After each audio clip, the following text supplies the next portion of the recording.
しもないってクエビートが真実の研究を持ってると募集最後のシェイバンダー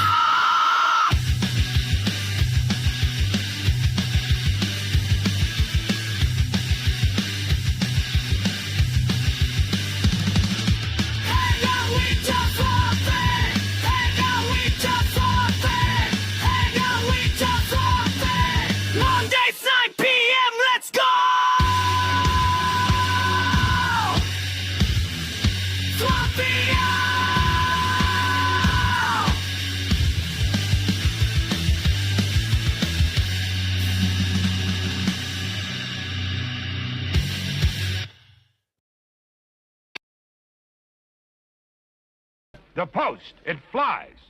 The news. Look, Ma, no wires. The Times, blue bomb buzzes Metropolis. The Planet.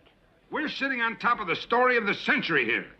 I want the name of this flying whatchamacallit to go with the Daily Planet like bacon and eggs. Franks and beans, death and taxes, politics and corruption.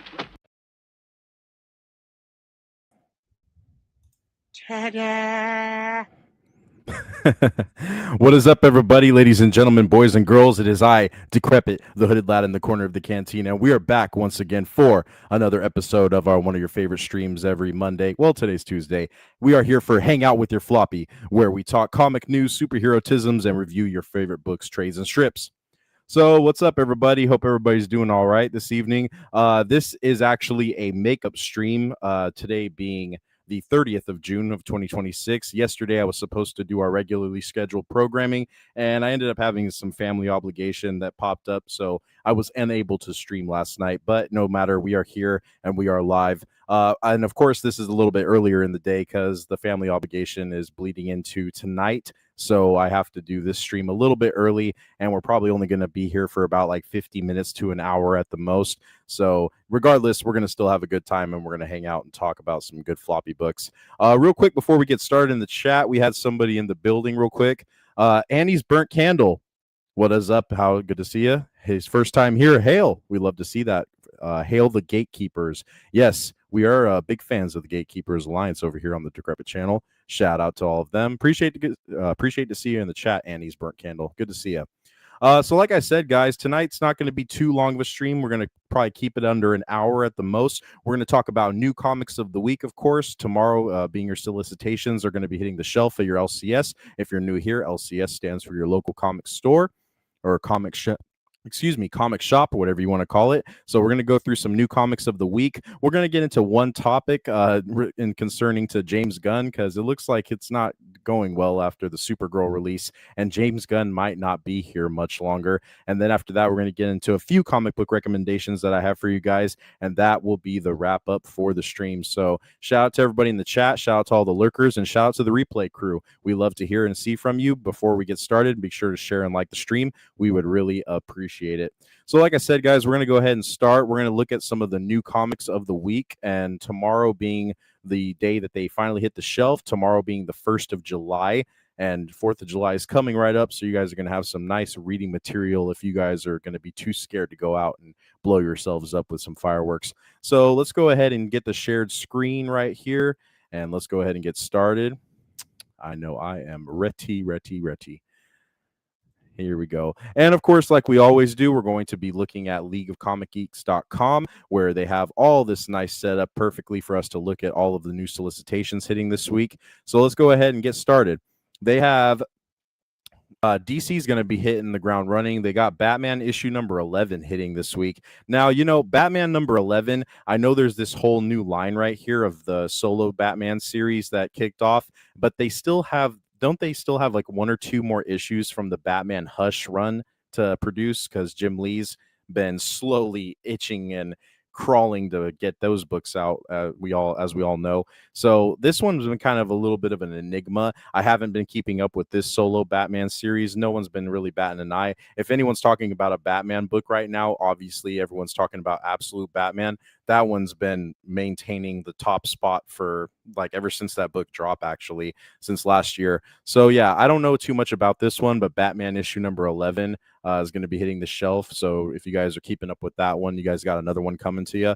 Then we got, speaking of the Absolute universe, you got Absolute Martian Manhunter Manhunter issue number 12 is going to be hitting the shelf as well. Alongside that, you got also Absolute Green Lantern issue number 16. And if we click on here, it looks like we actually get an appearance of Sinestro on the cover. Let me zoom into this. So we're going to be seeing Enter Sinestro. Okay, so we're going to be getting a look at Absolute Sinestro for this one. I've said it here before on stream. I haven't been keeping up with this book, Absolute Green Lantern. I gave it like a chance, like I did Absolute Green Arrow, issue 1, issue 2, and I put it down. So I haven't been keeping up with this. If you guys have been into this, more power to you. But Absolute Green Lantern, Absolute Sinestro is going to be making his debut into this one. So that is dropping tomorrow. And then following after that, I think those were the only Absolute books that are coming out. After that, we got Amazing Spider-Man number 32, but this is also Legacy issue number 996. Now, issue number 1000, that's coming out in September, guys. ASM issue 1000, the big milestone issue. It's coming in September. Still a bit of ways to go for that one, but I know that it's going to be a fucking bomb when it drops, and not in the bad sense. Of course, the book's going to do well because Spider-Man's getting bought pretty much now just for the variant covers. I don't know anyone that's been like talking highly about the story that they've been plotting around, especially with like all the things that happened with Ultimate Spider-Man kind of overshadowing this storyline, and then the things with like the new Venom and Mary Jane having the Venom symbiote. So I just know that people have been picking this up and mostly just putting it in their short box or their long boxes just so they can maintain continuity of their collection. But no one really knows. Yeah, this looks like an ass cover right here. Sorry about that. But anyway, this is probably the best cover right here. Who did this one? Lee Bermejo, or if that's how you say his name. That's the best cover right here. And look, they even brought back Red Goblin. So yeah, I don't know anything about this storyline. I just know nobody's been talking about it too much, but there you go. Issue number 32, aka Legacy issue 996. 4 more until we hit the milestone of issue number 1000. I think actually, too, I'm going to talk about ASM 1000 a little bit more when I talk to Narrow Dark on Unlimited Tirade again, because there's been some stuff like John Romita Jr.'s been doing the main cover for that one, and then you have everybody putting their piece on it. Alex Ross is going to do a cover as well, so that'll be interesting to see. Batgirl number 21 is also hitting the shelf this week. A lot of these titles don't know much about this one. Tate Brombaugh, is that how you say this guy's name down here on the bottom left? Steven Segovia, I've noticed his work a lot on these like Femme Fatale or the DC Femme books like Batgirl, Harley Quinn, Poison Ivy. He's been kind of spearheading that, but I don't know too much about this one. So Batgirl number 21 is hitting the shelf. And then following after that, you got I saw Ghost Rider on the cover. I was about to say Ghost Rider. Fantastic Four number 13 is hitting the shelf this week as well, dipping into more Marvel. And then, like I just said, Poison Ivy is one of those femme books from DC that's been ongoing, actually. They're on issue number 46 right now for Poison Ivy, if you guys are following that one. So just letting you know, that's coming out as well. Iron Man issue number 7 is also releasing tomorrow. I haven't been keeping up on any Marvel books. Like, you again, if you guys are familiar with me, I'm more of a DC head myself, more DC and indie. But the Iron Man book, I've never heard anything. Who's been writing this one, actually? I just want to see. And they're on Legacy issue number 687. Joshua Williamson's writing this one. All right. Williamson's been kind of like playing musical chairs on what titles that they throw him on. So whether it's his choice or the company's choice, I don't know. But Iron Man issue number 7. And then going after that, we got Punisher issue number 6. We got The Dead Man issue number 2 going back into DC. And then following after that one, we have Batman, Green Arrow, The Question, Arcadia number 4. I actually don't know anything about this one. Hold on, let me look. Let me click on the synopsis. Oh, it's the conclusion. So it's a four-part series. Is this one of those ones that was like the size of like a fucking magazine? I don't know. Only 2 covers. I don't know anything about that, but which question is this too? The Question. They just say that. I'll have to look into that one because I like The Question, but nobody's been able to properly write him in some time. And then following after that, we got Spawn issue number 377 is hitting this shelf. It said, "Heaven has had enough. The Lord God has made a new pronouncement. Death to all hell spawns." And you got a nice little beautiful cover on the Spawn right there, and a classic one from Chris Campana. Campana, however the fuck you say that guy's last name. That's a nice cover in itself. I love it when they do spawns. They enunciate how thick like the bottom boot for Spawn is. I always like that. That's pretty cool. Spawn is just a classic character. We've brought it up before how Spawn's just like a legacy character, and he can stand next to characters like Spider-Man, and I don't see an issue with it. Spawn's just badass looking.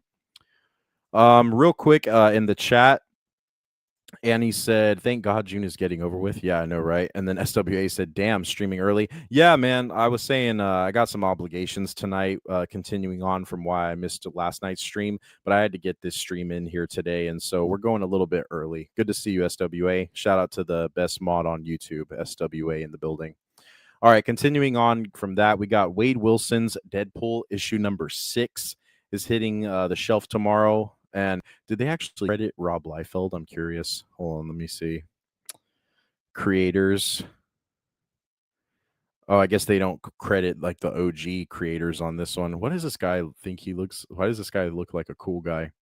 That's funny. Executive editor Tom Brevoort. Oh, that guy always talks out of his ass. So probably up to no good on this one. Let me see the covers real quick. We got a couple Deadpool fans in the building. That one's pretty cool. That looks more like Spawn and Deadpool if they combined right there. I can't stand these little kitty looking covers. So, all right, that's enough of that. We'll get out of there. That's Wade Wilson Deadpool issue number 6. And then following after that, we got Immortal Thor issue number 12. Alex Ross has been killing those covers. Like, I know, what was it? In Immortal Hulk, Alex Ross was doing great covers on those, and then the Fantastic Four run, I'm sorry, excuse me, from like about like a year, 2 years ago. That the covers, Alex Ross is always phenomenal work. Going back over to DC, we got JSA issue number 21 hitting the shelf as well for you guys. We got then bouncing back and forth between Marvel and Image and Marvel again. We got X-Men United issue number 5 dropping tomorrow. And then over on Image, like I said, we got Radiant Black issue number 43. And then back over to Marvel, we got Marvel Swimsuit Special Brand New Beach Day issue number 1. I don't think we need to pretty much explain why this is probably going to be a book that people pick up. It says swimsuit season returns again. Get your superhero beach bods ready. You asked for it, so you got it. The return of the Marvel swimsuit special. Don't worry, we also heard your complaints that allegedly we've been too safe and had too many words, so we're making this one sexier than ever. Pending S&P review. Yeah, I'm sure it's going to be really risque. Marvel, known for their risqueness. These are just that cover looks ass. That's ass. That's trash. Oh, would you look at that? John Romita Jr. did this one. Look, man, I don't want people to get the wrong impression that I'm talking shit or I'm talking down on John Romita Jr., but I'm sorry. Like his modern stuff, it's just I can't look at it. I refuse to add it to my collection. This is just like look at that foot direction in this knee compared to like this is just bad work. Keep going. Ivan Talervia, he does that looks like Taylor Swift too much though. That looks way too much like Taylor Swift. And just getting a look at these ones real quick. Yeah, I think that's it. All right. So there you go, guys. You gooners in the chat and lurking around. You guys are going to like that one. All right, scrolling even down more. We only got a few more rows to go through, guys. Bear with me. We got Supergirl Survive issue number 2 is going to be hitting the shelf as well from DC. We got What If Secret Wars issue number 1 from Marvel. And then continuing on with Marvel, we got Doctor Strange number 8 is going to be hitting the shelf as well. Going over to DC again, Adventures of Superman Book of L number 10. I don't know what that one is right there. It says Wrath of the Old Gods, but he's got like a Kryptonian kind of symbol, a Kryptonian-esque symbol on his chest. We got Walking Dead Deluxe issue number 140, and then we got DC crossover with Sonic the Hedgehog, the Metal Legion issue number 3. Then going back over to the Spawn universe, we got Scorched issue number 52 coming from Image, and then we have Ordained issue number 3 from Bad Idea Comics. Boom Studios coming at you with Minor Arcana issue number 16. And then we're bouncing back over to the Spawn universe with She Spawnish. They're already on issue number 3. Gail Simone's writing this one.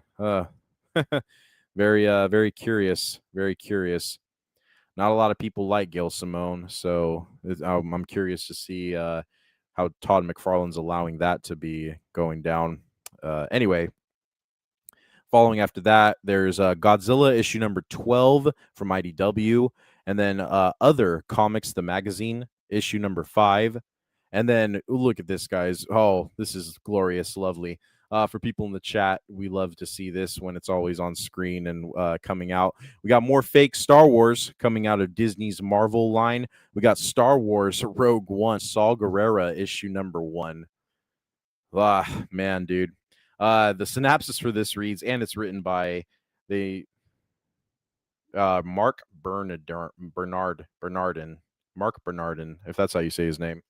So the synopsis for this one reads: witness the act of revolution that was too much for the rebellion. Oh, because he went further than the rebellion went. After proving himself in the Clone Wars, Saw Gerrera was a soldier for the cause of freedom and was willing to do anything to secure it, including leading a mission deep into Imperial territory. At stake, information that would provide a tactical advantage that could shift the balance of power in the rebels' favor. But is the price to be paid for that information too high? So yeah, man, we got more fake Star Wars on this one. Saw Gerrera, if you watch the fake Star Wars Rogue One movie, Saw Gerrera is definitely. I like Forrest Whitaker, the actor. I like him a lot, but this character was just real cringe and real kooky and just no reason. They killed him off in that movie, didn't they? Like he got murked in that movie. But anyway, yeah, dude, this is just yikes. Yeah. Don't care about fake Star Wars here whatsoever. So we're going to go ahead and we'll skip on this one.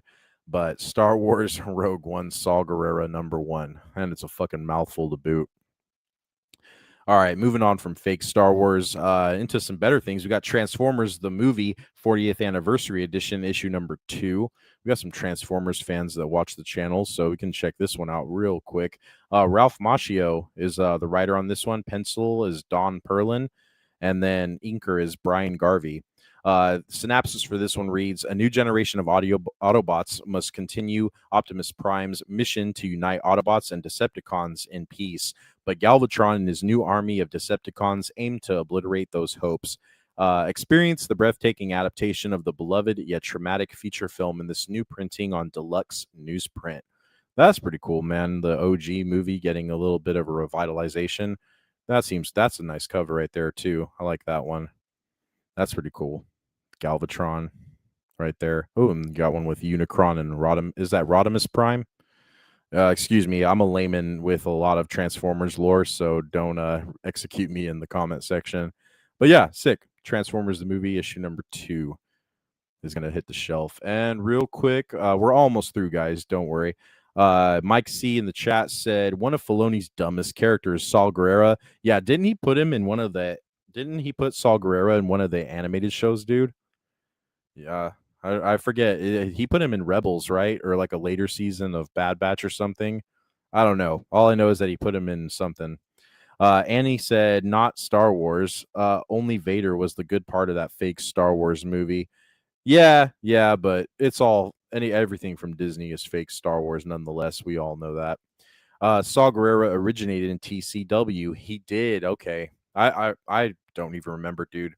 I haven't done a full rewatch of TCW, obviously for reasons, but yeah, I wouldn't remember that. But okay, all right, we're almost concluded, guys, with new comics of the week, and then we can get into our topic for the stream.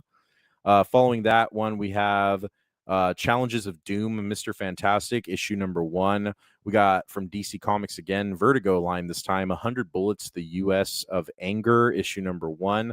And then we got Ghost Machine, the official guidebook, issue number 4, featuring Rook Exodus on the cover.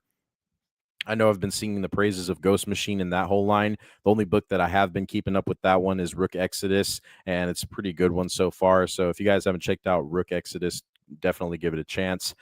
Sam and Twitch Case Files, issue number 25 from the Spawn universe. And scrolling down, we got Event Horizon Inferno, issue number 3. And then back over to DC Avengers, JLA, issue number 2, Facsimile Edition variant. And then after that, we got Power Rangers Unlimited, issue number 1. From Boom Studios, Neighborhood Watch, issue number 3. Image Comics hitting you with Royals issue number 4. And then you got another one of those EC horror books, Cruel Universe issue number 12. I don't know if anybody's been keeping up with the revitalization of the EC Comics line, but I gave a few a chance, and then I kind of just bowed out gracefully because not my horror line, not my pre-code, what I like. So I'm good off that one.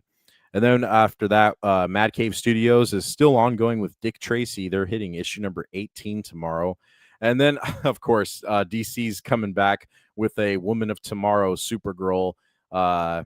It's like a new like white and black variant. They keep reprinting the shit out of this book, dude, because they really want something to come out of this movie hype, and there's no hype in general. We all know that the Supergirl movie is an utter box office failure, so they're just going to be reprinting the shit out of this story so they can milk this for all it's worth until they have to close the curtain on this character that James Gunn utterly failed to portray properly on screen.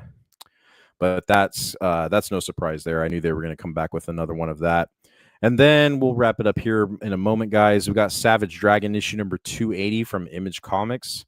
The Last Starfighter gets an adaptation via Mad Cave Studios. Mad Cave's been killing it, man. I like it when Mad Caves gets a hold of an IP. I feel like they're pretty competent over there. And I have an actual recommendation tonight from Mad Cave Studios as well when we get toward the end of the stream. So tune in for that if you guys want to stick around and listen. From Alien Books, we got Zorro issue number 2 is releasing as well tomorrow. And then I think a lot of these are just going to be some reprints after that. I think that's the majority of like the meat and potatoes of the releases. Oh, we got Vampirella. Vampirella's got a summer special. We always like to look at a Vampirella cover. I love the Vampirella character a lot. Check these out real quick. Oh yeah. Somebody stop me. These are great. These are great covers, dude. And they always have a freaking cosplay variant. I like that too. Hell yeah. I might get one of those just for the shits and giggles. But all right, I think after that, we can end off the high note of those covers we just saw right there. That's going to conclude New Comics of the Week, guys. So we can go ahead and stop sharing that, and we'll move on to our topic in just a moment real quick. Let me catch up in the chat with you guys. Annie said, only original Star Wars characters make them good. Agreed. Disney Star Wars is not Star Wars, though. Well, like I said, I don't want them to use any of the original characters at all. I don't like Disney Star Wars. It's all crap. Yes, it is. And then he said, and they're already doing the sexist card again because that movie failed. For the Supergirl, yeah, I know, dude. They're going to be whining about that for a while. Speaking of Supergirl, so like I said, we'll get into the topic. I don't want to harp too much onto it, but this is kind of what's been in the air for everybody when they're regarding to the plunder or the blunder, I should say, that is the Supergirl movie. Everyone's now like kind of hypothesizing and kind of guessing around like, oh, so like, where are they going to go from here? Because this is another bomb. And you got to think about like probably what is the company of Warner Brothers thinking about this. And, you know, we have this like up in the air deal going on with Paramount and who's going to be purchasing Warner Brothers here in the near future. And what does that mean for James Gunn? So this has been kind of like up in the air and like the conversation. People are saying this, and this title of this article is actually perfect for it.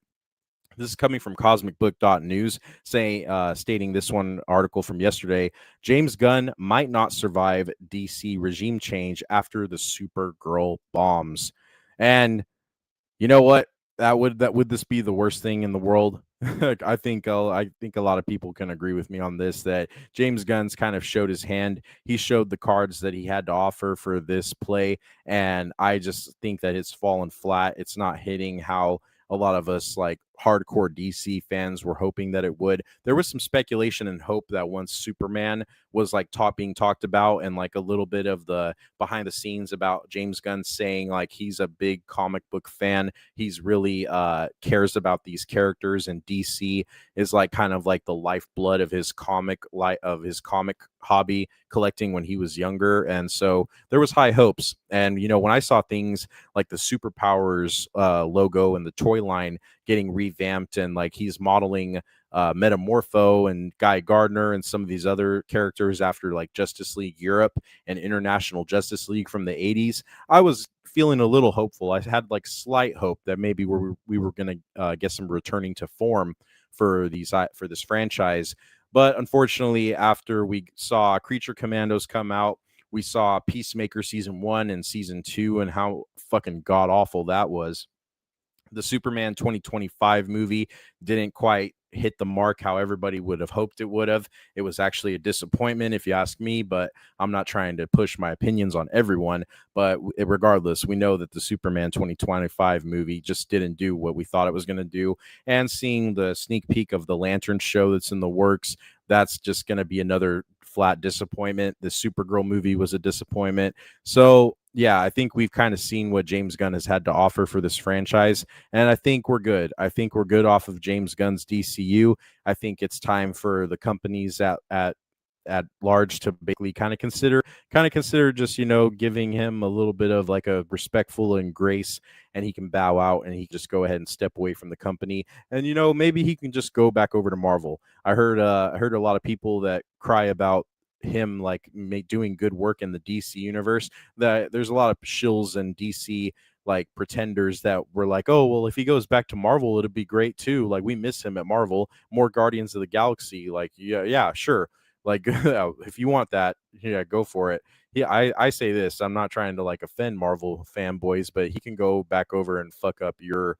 franchise more than he's already done enough damage over here. He can go back over there if he wants. I hope they can take him because I'm tired of seeing him over here touching the DC franchise. So anyway, that all that yapping being said, we can see a little bit of this article right here that they say there's a line buried in the Rap's new Supergirl postmortem worth flagging because it lands exactly where our reporting has been since last fall.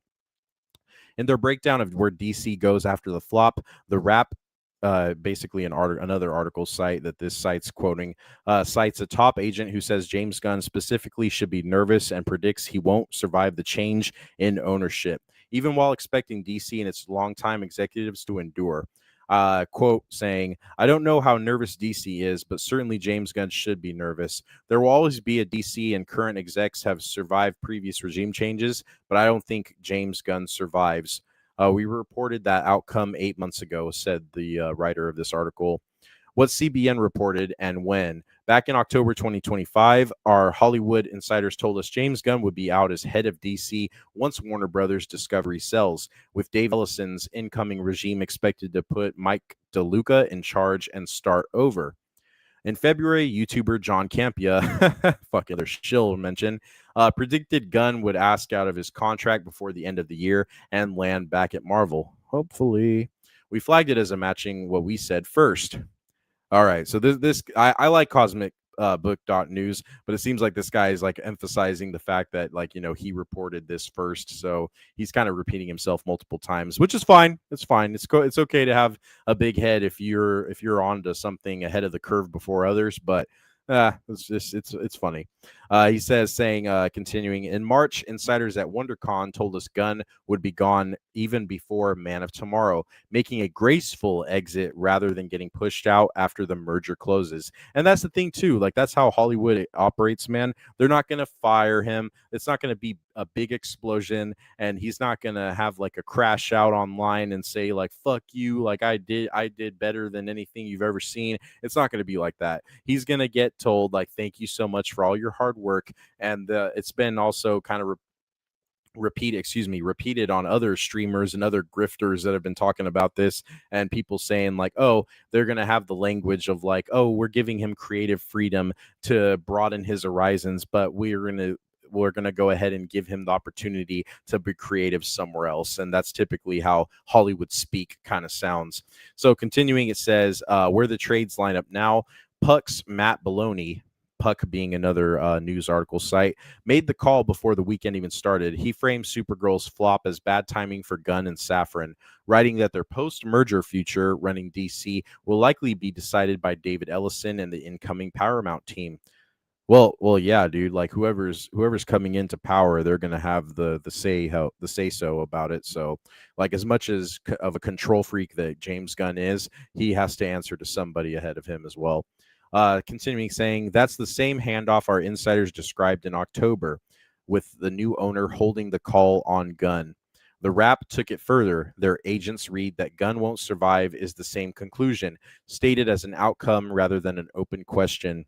The Wrap also backs the other half of it, that the DC slate under Gunn has no real plan. They report DC's next priority is a Bane Deathstroke movie with no director or cast. What the fuck? A Bane Deathstroke movie. Yeah. Yeah, that's already a no for me, bud. That's already a no. Like, get the fuck out of here. Uh Sorry guys. It says our insiders have been saying the same, only sharper. They told us Matt Reeves has concerns over Gunn getting to use Batman, with the word back that Gunn has been all over the place without a clear plan. Exactly. Exactly. And those concerns for Matt Reeves should be real, because Matt Reeves actually had a clear pathway with the way he was doing Batman. Obviously, his sequel got greenlit. They started production already. They started filming.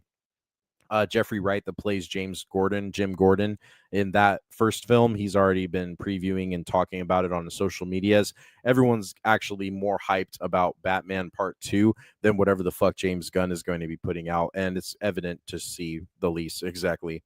I think this article continues on saying, and on the clearest example, we were told DC has no real take on Wonder Woman, despite her role in Man of Tomorrow, with one insider calling her so generalized she's interchangeable with Maxima. Oof, that's fucking gross. That's the same directionless slate the Wrap is now describing, and it tracks with what we heard earlier about DCU films stalling under Gunn, with directors walking rather than working under him. Yeah, I could see that, because like, who the fuck would want to work with him? He's a control freak. He has overthinking syndrome, tedious OCD syndrome, and the bad part is it's not even the good kind. Any like kind of control, super focused control that he wants to hover over every project is going to have him written all over it, and everyone's kind of tired of like his signature, the feeling of a James Gunn movie. I'm over it. Just like how I got over the feeling of what Zack Snyder films felt like for the DC universe, I got over that quick too. So I'm over the way that James Gunn approaches this franchise, and I'm ready to see him gone. So it wraps up the article saying the official story is catching up. The people who cover this full time are now circling the same answer our insiders gave in October. It is the same pattern we saw with Daredevil Born Again, where the trades eventually confirmed our retool scoop months after we broke it. Now it is happening again with DC. First, it was our insiders saying Gunn would be out once Warner Brothers Discovery sells. Then came Campia. Then came Baloney. It's probably not pronounced baloney, but I'm saying baloney. Spell your name different, and I won't say it like that. Continuing, now the Wrap has a top agent saying the quiet part out loud. Gunn should be nervous, and he may not survive the ownership change. Even Deadline has confirmed our insider reporting. With Paramount's deal expected to close in July, the call is getting close. The only real question now is how long the official version takes to catch up to what we reported in October. And yeah, look at that, dude. Like the deal's going to be settled next month, actually. Or yeah, we're coming up on July tomorrow. So yeah, it's going to be, everyone's going to be kind of on the edge of their seat to see what happens with this, because like I said, and I keep emphasizing, I'm tired of this. I'm tired of James Gunn. I'm tired of his attitude. I'm tired of like the lack of morals that he has with certain characters, and the bastardization he's doing to stories, and a lot of iconic stories at that. And when I say iconic stories, that doesn't give grievance for you to say like, oh, so you think that like the Supergirl Woman of Tomorrow story was iconic? And I'm saying no, because I've talked shit about that comic multiple times. I think Tom King is a hack. He doesn't understand the character of Kara. And that Supergirl movie was based off of that comic book. And it goes to show you right there that they didn't even give a shit about staying true to the adaptation of the comic book, or they weren't adapting the comic book entirely, because they deviated away from that as well. They have no clear plan. There's no clear point. They're just playing ad libs like the same. I love this fucking ugly ass photo of him. I can't stand his face too. He has such a hittable face in Minecraft. So anyway, like, yeah, dude, I'm over this. I can't wait to finally see James Gunn get the boot, and hopefully there's a lot of people out there that definitely like feel excited and ecstatic once he takes away and he walks away from this, because he's done enough damage, and I think a lot of people are over it. I'm not gonna. I'll watch the Lantern show just so I can critique it and fucking rip it apart. But I'm not happy with the direction he's taking Lanterns. If you want to do a proper DC kickoff and foundation for a film franchise, you got to do the holy trinity of DC correctly. Batman, Wonder Woman, and Superman. Get those right, and you fucked Superman already up. You have no plans or any kind of like start point with Batman. We're gonna get a Clayface movie before we get Batman. It's just it's a fucking mess, guys. So this isn't surprising. Hopefully James Gunn is on the way out. I can't wait. And I think that'll be all I have to say about this. I just thought it was a nice article to get covered for us over here. And real quick, let's catch up in the chat with you guys. And he said, I hope that he does get fired. Don't we all, my friend? Don't we all? Following up saying, I'm over most of Hollywood except for horror movies. Yeah, I dude. I watched Scream 6 and Scream 7 recently, and those movies were so trash and so bad. But I was having a few beers with a buddy of mine while watching it, and we're sitting there, and I was just laughing, man. Like, even I can get a kick out of shitty horror films versus like shitty superhero movies. I just get angry and pissed off when you fuck up superhero films. We don't have superhero fatigue. We have bad superhero film fatigue. Mike C, what's up, Mike C? Good to see you. With the start of July, I got to do my Gettysburg rewatch. A truly great movie. Hell yeah, man. Good to see you, Mike C. Shout out. Annie said, Superman, Star Wars, Star Trek, Doctor Who, and others are all ruined. Yeah, I saw that there's fans of Doctor Who that are happy that they are kind of like setting it on the back burner and not really anything planned in the upcoming near future for Doctor Who, which is probably good. And it's what they should do, the Star Wars franchise. I think they've done, I don't want to say irreversible damage, but they've done very heavy damage to the brand, and they should just stop. They shouldn't put out anything for like 10, 20 years and then just let it die out, because the Disney Star Wars line is it's a failure. Example, Mando and Grogu being a flop as well. And he said, get the bad writers and woke activists out of Hollywood and comics and video games. If only it was so easy. If only it was that easy. Mike C said, mostly watch older movies. One of my favorite 90s disaster movies is Outbreak. I'd like to visit Ferndale and Humboldt County if I'm ever in Cali because of the movie. Outbreak. I don't think I've watched Outbreak myself, dude. I have to look into that.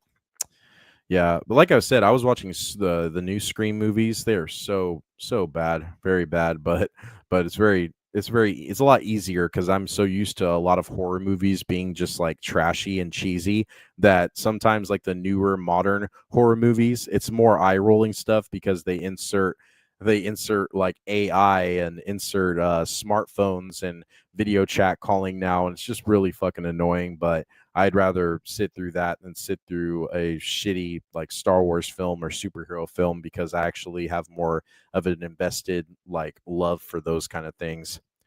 But all right, I think that was pretty much it, guys. Like I said, we're not going to go too long of a stream tonight, because I have to get going somewhere in a little bit. So let's go ahead and get into some comic book recommendations. And like we always do these, leave a comic book recommendation in the chat, in the comment section. We want to know what you're reading, and maybe you'll check out something that I recommend to you tonight here at the end of the stream.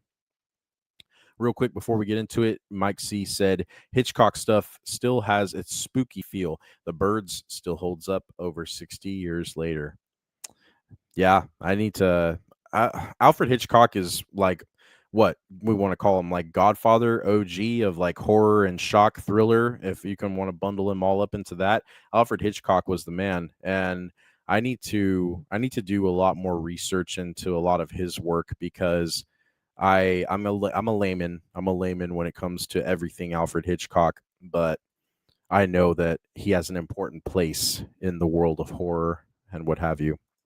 So, all right, comic book recommendations for you guys that I have to show for you guys. I have 3 comic books that I would like you guys to check out if you so choose, and if not, it's no worries, guys. But the first one, of course, I have to go this route because everyone knows I am always shoving Green Lantern lore in there somewhere. My first recommendation for you guys tonight is going to be New 52 Red Lanterns issue number 1. If you guys haven't checked this book out, no worries, but this one is a great storyline to follow. You get the origin retold to you of Atrocitus from the Jeff Johns Green Lantern run and of issue number 25 from the volume 3 of Green Lantern. And then you get origin stories from characters like Ratchet, Bleeze, Vicious, Vlox, Vix. I forget that big the guy that looks like a testicle, basically. So you get all these origins of a lot of your favorite Red Lanterns from the Red Lantern Corps, Dex Star included. You get a lot of origins retold to you in like the first like 8-10 issues. There's a feud between the Red Lanterns as well before they come to Earth. Bleeze tries to take over control of the Corps, and then there's the whole thing about like Atrocitus giving Bleeze and a lot of other Red Lanterns like their sentience back, or their sentience.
Okay, sorry about that.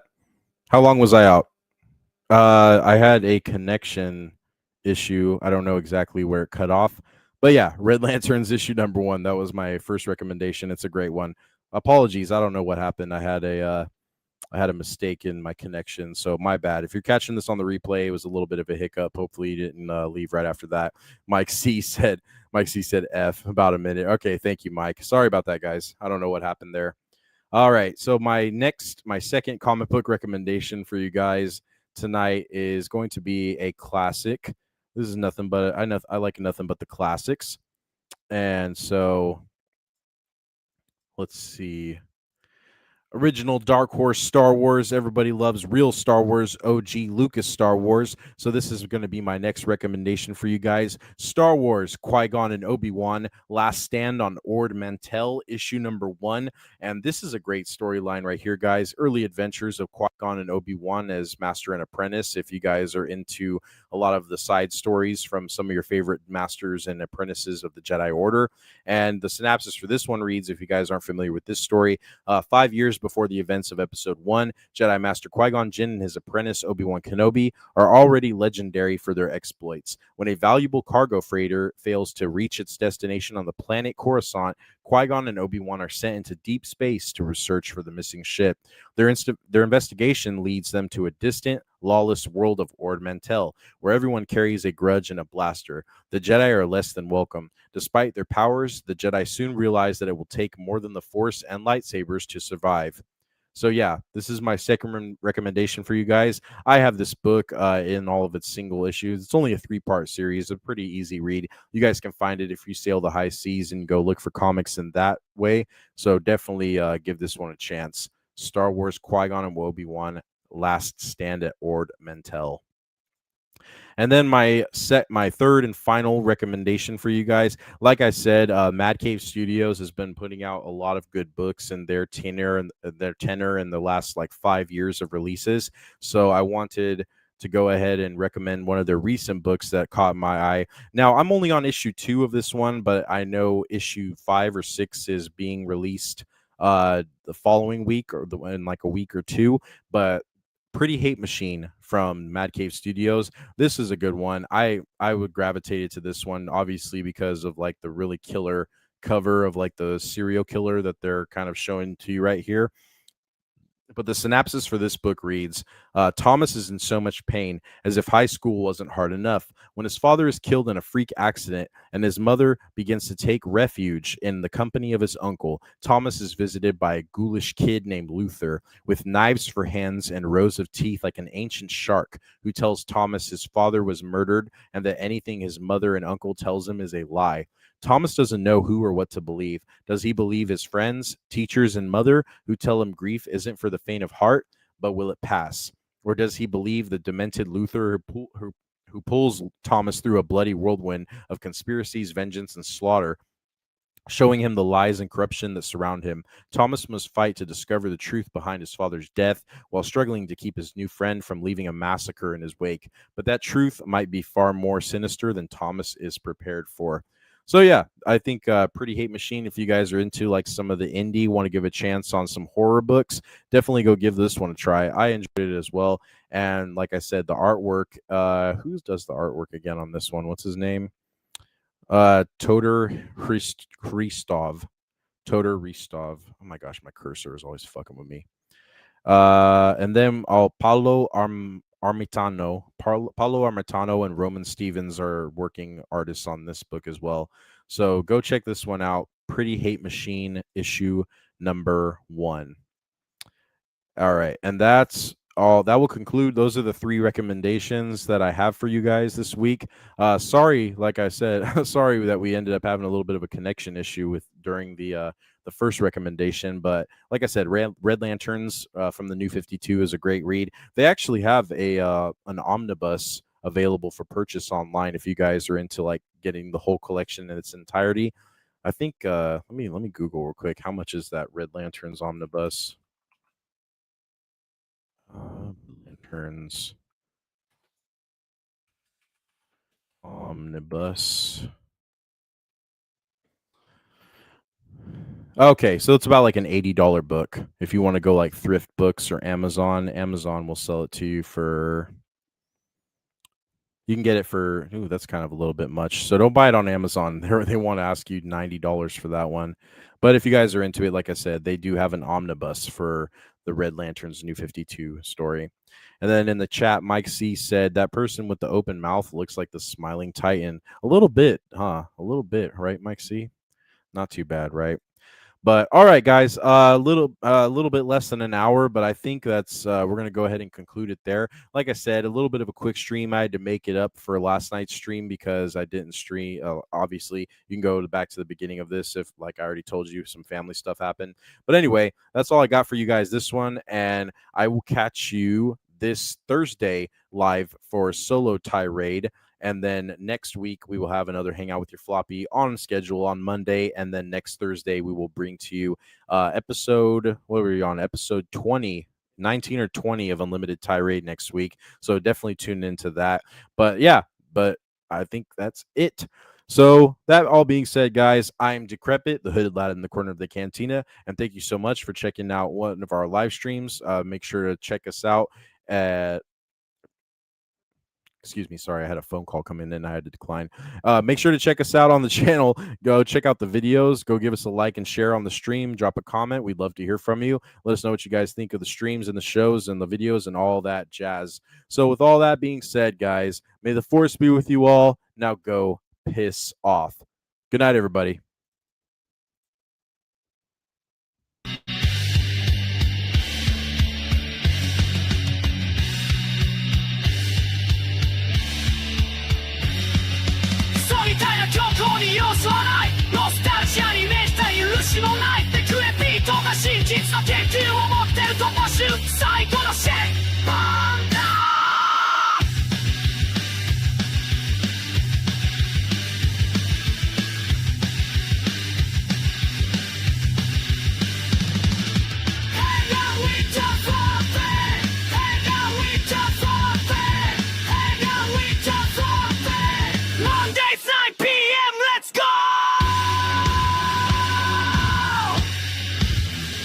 Floppy!